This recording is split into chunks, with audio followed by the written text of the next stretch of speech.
Gue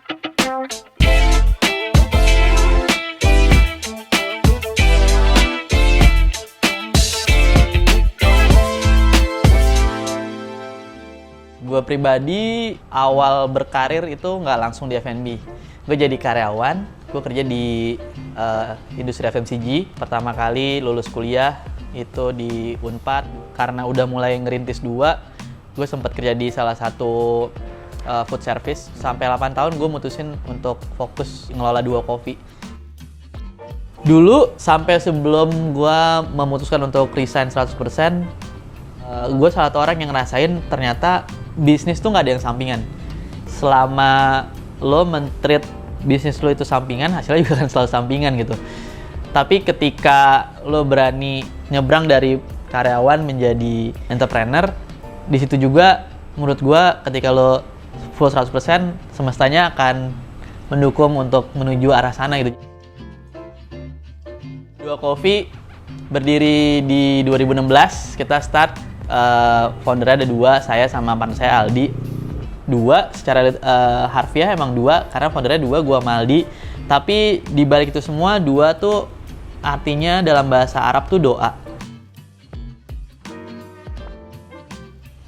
Kita udah ada di 3 lokasi di Indonesia, satu di Cipete ini, terus ada di Bintaro, terus ada di Bandung, satu lagi kita ada di Washington DC kebetulan per Agustus tahun lalu. So far itu sampai saat ini. Dulu sebelum kita buka di sini, kita tuh pengen bikin mural peta Indonesia. Tapi ada diskusi kenapa petanya Indonesia ya? Maksudnya tanggung banget. Petanya dunia aja. Tapi yang kita merahin Indonesia. Itu obrolan di awal. Jadi someday kita buka cabang di dunia yang lain, di belahan dunia yang lain, kita merahin lagi nih. Itu mungkin bercanda ya. Tapi emang namanya ini udah dua. Itu masuk ke dalam doa kita dan kita setiap hari selalu melihat si mural dunia itu. Singkat cerita, ternyata apa yang kita lihat sehari-hari itu bisa jadi kenyataan di bawah alam sadar kita. Dan menurut gue nggak ada sesuatu yang nggak mungkin. Kalau mimpi nggak usah setengah-setengah gitu. Kalau emang ngejalannya dengan honest dan emang dari hati gitu, apapun mimpinya akan sampai.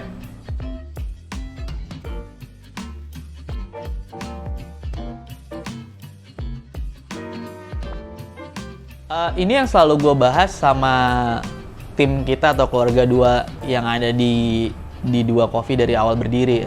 Apa sih yang bedain kopi yang dibikin sama kita sama kopi-kopi lain? Menurut gue sih nggak ada. Yang beda hospitality di belakangnya atau orang-orang yang ada di belakang barnya. Di dua ini kayak naik roller coaster, ada saat turunnya, ada naiknya. Dari awal pandemi ini masuk ke Indonesia, sebenarnya kita nggak ada pengaruh. Mungkin sekitar 2-3 bulan lalu ya. Pertama kali ada 1 orang pertama suspek, 2 orang suspek, itu masih belum ada PSBB, masih social distancing. Pemerintah ngumumin social distancing, sales kita nggak banyak berubah, masih normal. 2 minggu social distancing, menjelang PSBB pokoknya itu mulai agak turun sekitar 30% versus keadaan normal. Ketika PSBB resmi, kalau nggak salah di awal-awal April, diumumin sama pemerintah, itu langsung drop 80%. Jadi sisanya 20%. Itu untuk yang Cipete, yang jadi tulang punggung kita lah. Bandung, Bintaro ke-hit lebih dalam, mungkin 90% nyampe.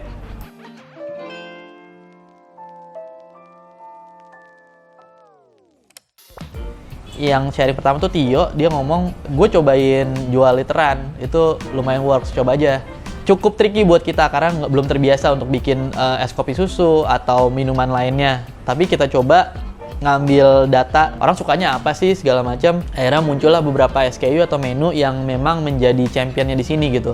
Secara penjualan, dan gue coba lempar ke beberapa loyal customer kita, kira-kira kalau ada produk dua yang dijadiin kemasan big size itu apa. Nggak lama kita ngebuka channel e-commerce pertama dan cuma satunya waktu itu di Tokopedia.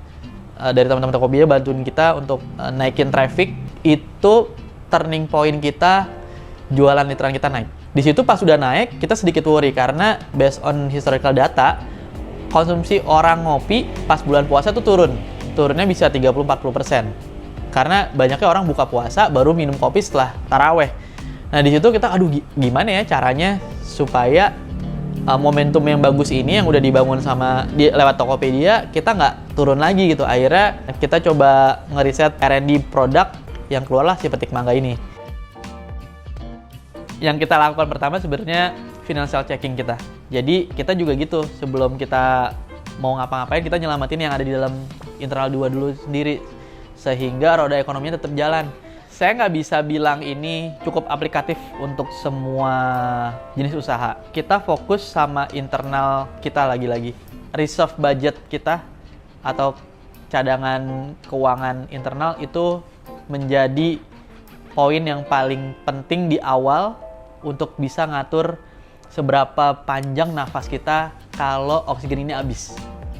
Itu paling penting. Jadi kayak kalau amit-amit kecelakaan, yang CT scan dulu deh. Nah, 2 juga gitu, kita CT scan dulu, walaupun kita secara gradually emang ada laporan PNL segala macam, cuman yang kita CT scan ini jauh lebih mendetail gitu. Saling sharing, bahkan antar tetangga di sini juga beli satu sama lain, itu matters buat kita gitu. Kayak walaupun cuma beli sekali doang, tapi tetap aja postingan mereka tuh ngebantu menyuarakan berita baik ini gitu. Dan itu hal-hal baik itu yang menurut gua wajib kita terus lakuin gitu. Salah satu kunci sukses pivoting sih. Dan gak usah takut sama value brand kita. Maksudnya ada beberapa teman yang nanya, Mar, lu kan coffee shop judulnya, kenapa kok sekarang terkesan ngejualnya Petik Mangga yang non coffee? Pertanyaan saya dibalik, kalau misalnya gara-gara kita nggak ngejual itu kita harus tutup, apakah orang-orang yang lain itu mau ngebantuin untuk kita tetap berada di sini? Jawabannya enggak. Lagi-lagi yang bantuin diri kita ya diri kita sendiri gitu. Akhirnya salah satu survival mode ya kita ya menciptakan itu semua. Selama value-nya baik dan nggak terlalu nyebrang sama koridor yang selama ini ada, kenapa enggak gitu?